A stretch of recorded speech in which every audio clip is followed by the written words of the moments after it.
Norwich, half red, half blue, and right up to the final moments of this snap general election campaign, their two constituencies all parties view as vital. Today, Norwich North was visited by Prime Minister Theresa May, lending her support to the local candidates at an event for backers at Conference Centre The Space in Sprowston. Well, I never predict election results. What I do is go out there and campaign hard.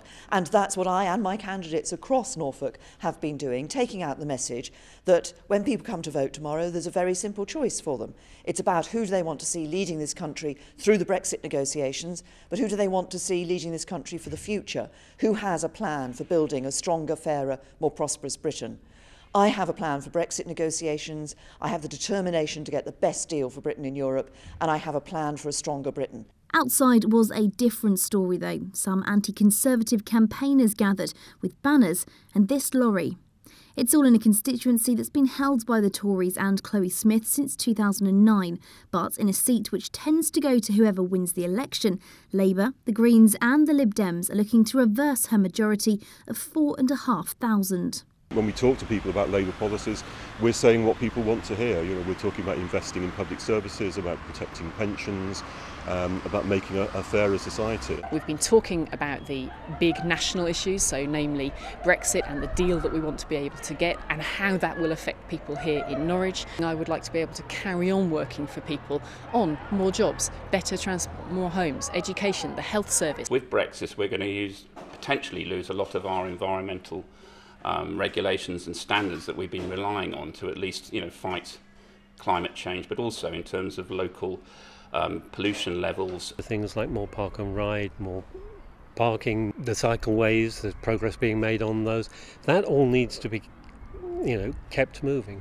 Meanwhile, in Norwich South, it's a different story, won by Labour's Clive Lewis from the Lib Dems in 2015.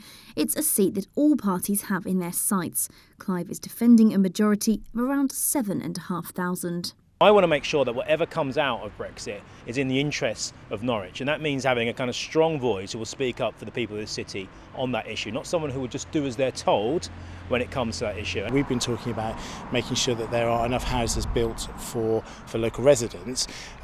As a city councillor at the moment, I've campaigned for the ability for the city to use money to force developers to go and get building where they haven't done. I was very pleased to see that actually make it into the Liberal Democrat national policy. I will continue to work on walking and cycling for Norwich. A lot's been done on infrastructure, but not so much has been done on education. And we need a lot more education about how we use our transport system in Norwich. As a Conservative MP for Norwich South, I would be able to work much better with the wider Norfolk team. So when it comes to lobbying the Treasury for investment into the A47, for example, into the train links, for example, into the hospital, I'll be much better placed. So tomorrow morning, a campaign full of twists and turns will come to a close, with the polls opening at 7 a.m. and closing at 10 p.m.